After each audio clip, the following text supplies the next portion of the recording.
নমস্কার। জয় শ্রী গণেশ। সকলকে জানাই স্বাগতম আজকের বিশেষ পর্বের অনুষ্ঠানে। আলোচনা করছি আজকে যে রাশিটিকে নিয়ে, রাশিটি মীন, পাইসেস।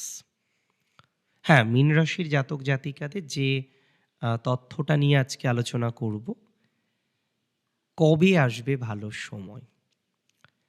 ৭.৭ই চলছে মীনের, এটা সবাই জানেন আপনারা। চলুক না, ৭.৭ই চলুক। ৭.৭ই চলছে, ৭.৭ই চলবে। ৭.৭র মধ্যে মীন রাশির জাতক জাতিকারা কারেন্টলি আছেন এবং এর একটা কন্টিনিউয়েশন আমরা দেখতে পারব। কিন্তু প্রশ্ন হলো, ভালো সময় আসছে না কেন? কবে আসবে ভালো সময়?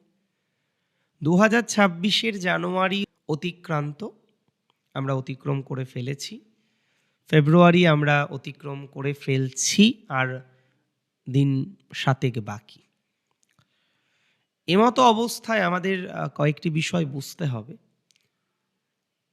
যে মীন রাশির আদতেও কি কিছু ভালো হওয়ার যোগ 26-এ আছে? একদম প্র্যাকটিক্যাল, ক্লিয়ার কাট। আমি বলি, মীন রাশির ভালো জায়গা আছে। মীনের অধিপতি গ্রহ হলেন বৃহস্পতি। তাহলে বৃহস্পতি যত স্টেবল হবে, মীনের ডেভেলপমেন্ট আমরা তত বেশি দেখতে পারব। জুপিটার যদি স্টেবল না হয়, মীনের ডেভেলপমেন্ট আমরা দেখতে পারবো না, সিম্পল। তাহলে সবার প্রথমে বৃহস্পতিকে স্টেবল হতে হবে।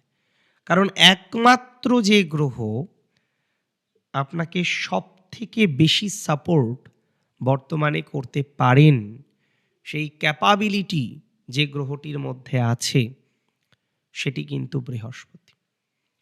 কিন্তু তিনি দুর্বল। আপনার বন্ধু যদি দুর্বল হয়, আপনাকে সহযোগিতা বিপদের সময় কম করতে পারবে। বৃহস্পতি একটু দুর্বল। 11ই মার্চ থেকে, মার্চ মাসের 11 তারিখ থেকে বৃহস্পতি ট্রানজিটটা আবার বেশ শুভ। 11ই মার্চ থেকে আমি আপনাকে এক প্রকার দায়িত্ব নিয়েই বলছি, পজিটিভিটির মাত্রাটা বাড়বে। 11ই মার্চ থেকে আপনার সিচুয়েশন অনেকটা ডেভেলপ করবে। 11ই মার্চ থেকে আপনি অনেক নতুন এক্সপেকটেশন রাখতে পারেন।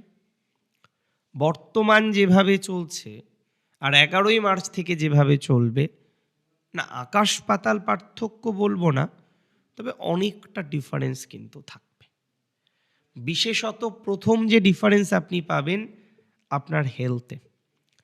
যাদের বর্তমানে স্বাস্থ্য সমস্যা আছে, যারা বর্তমানে স্বাস্থ্য নিয়ে একটা বড়সড় ভোগান্তির মধ্যে আছেন, তারা যথেষ্ট ইমপ্রুভমেন্ট করতে পারবেন। স্বাস্থ্যজনিত ইমপ্রুভমেন্ট সবার প্রথমে আমরা কিন্তু দেখতে পারবো। সুতরাং একটা কথা আমাদের বুঝতে হবে, আপনাদের মোস্ট সাপোর্টিভ গ্রহ হলেন বৃহস্পতি।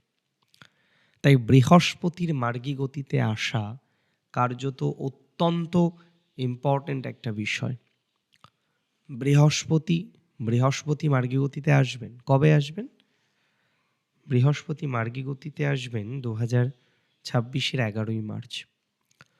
তাহলে আমি প্রথমে বলবো মীন রাশির কিছুটা ভালো সময় 11ই মার্চের পর থেকে আমরা দেখতে পারবো, যেটা কন্টিনিউ হবে 2026 জুন মাসের 2 তারিখ পর্যন্ত। এখানে একটা প্রশ্ন থেকে যায়, তাহলে কি আমি জুনের 2 তারিখের পরের সময়টাকে খারাপ বলছি? একদমই না। জুনের 2 তারিখ পর্যন্ত সময়টা ভালো।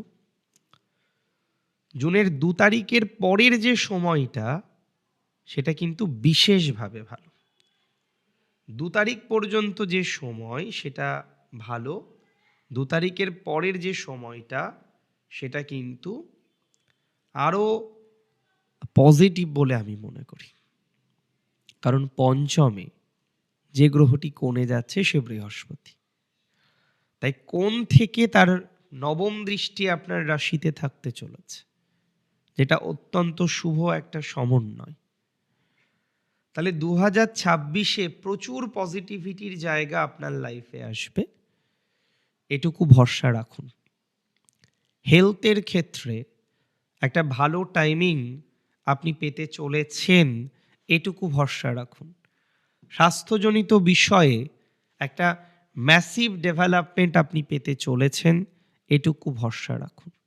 স্বাস্থ্যজনিত বিষয়ে মেন্টাল হেলথের দিক থেকে আমি বিশ্বাস করি আপনি একটা ভালো গ্রোথ, একটা ভালো অপরচুনিটিস, একটা ভালো সুযোগ সেটা কিন্তু পাবেন। স্বাস্থ্যের দিক থেকে আমি যথেষ্ট পরিমাণে আশাবাদী। স্বাস্থ্যের দিক থেকে আমি যথেষ্ট পরিমাণে ডেভেলপমেন্ট এক্সপেক্ট করছি। যথেষ্ট পরিমাণে পজিটিভিটির একটা এক্সপেকটেশন আমি কিন্তু রাখছি। তাই আমি এটুকু বলতে পারি যে আপনার স্বাস্থ্য উন্নতির জায়গা রয়েছে। ক্রিয়েটিভ বিষয়গুলিতে প্রচুর লাভ পাবেন এবছর। 7.5 চললেও লাভ পাবেন। আর শনির উপরে যখন বৃহস্পতির শুভ দৃষ্টি থাকবে, আপনার নেগেটিভ ভাইবসের মাত্রাটাকে কিছুটা হলেও কিন্তু মিনিমাইজ করবে। আজকে যে নেগেটিভ ভাইবসের মাত্রাটা আপনার আছে, সেই মাত্রাটা কিছুটা হলেও কিন্তু মিনিমাইজ হবে। এতটুকু কিন্তু দায়িত্ব নিয়ে বলে দিচ্ছি। সম্পর্কের ইমপ্রুভমেন্টের জায়গা লক্ষ্য করতে পারছি। আপনার রিলেশনশিপ, আপনার সম্পর্ক পজিটিভ দিকে যাবে। ল্যাক অফ ডিজিজ, আপনি রোগ থেকে মুক্ত হতে পারেন এই ট্রানজিটে। রোগ মুক্তির একটা সম্ভাবনা আমরা এক্সপেক্ট করছি। সুতরাং আমি মনে করি এই জায়গাটা ইমপ্রুভমেন্টের দিকে যাবে, যেতেই হবে। কিছু ভাইবস জীবনে থাকে না, আমাদেরকে ভালো করে, ভালো দিকে নিয়ে যায়। সন্তান ভাগ্যটা মিনের পজিটিভ হবে। ল্যাক অফ ডিজিজ, রোগ মুক্তির সম্ভাবনা দেখতে পারবো মীন রাশির। ক্রিয়েটিভ পার্সোনালিটিস যারা আছেন তাদের খুব ভালো সময় দেখতে পারবো।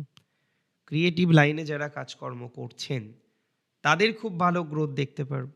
সুতরাং যারা ক্রিয়েটিভ লাইনে যেতে চান, ক্রিয়েটিভিটি নিয়ে কিছু ভাবছেন, তাদের অগ্রগতি আমরা দেখতে পারবো।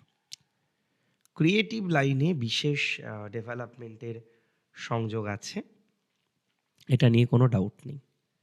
এবং আমি খুব বিশ্বাসী যে আজকে 7.5 চললেও, হ্যাঁ এটা ঠিক, একটা টেনশনে আপনারা আছেন, একটা অশান্তির মধ্যে আপনি আছেন, অশান্তি থেকে বেরোতে চান, এটা ঠিক। অশান্তি থেকে কে বেরোতে চায় না বলুন তো?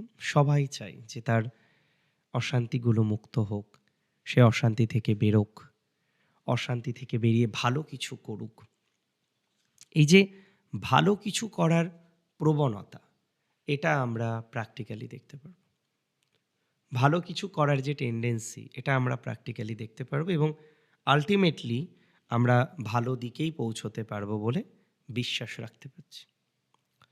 আলটিমেটলি আমরা ভালো দিকেই পৌঁছতে পারবো বলে এক্সপেকটেশন রাখতে পারি। আপনি ভালো দিকেই পৌঁছবেন, এটা নিয়ে কিন্তু আমার কোনো ডাউট নেই। সুতরাং সিচুয়েশন সেইভাবে এগিয়ে নিয়ে যান, সেইভাবে একটা পজিটিভ ভাইবস জীবনচক্রে তৈরি হোক, সেইভাবে একটা পজিটিভ ঘটনা আপনার লাইফে আসুক এবং আমি মনে করি তারপর আপনি কার্যত ইমপ্রুভমেন্টের জায়গাটা পেয়ে যাবেন, কনফার্মলি পেয়ে যাবেন। আমি পূর্ণাঙ্গ আশাবাদী এ বিষয়ে। ওই যে বলছিলাম ভালো সময় কবে আসবে, 11ই মার্চের পরে কিছুটা ভালো, আর 2রা জুনের পরে আরও ভালো।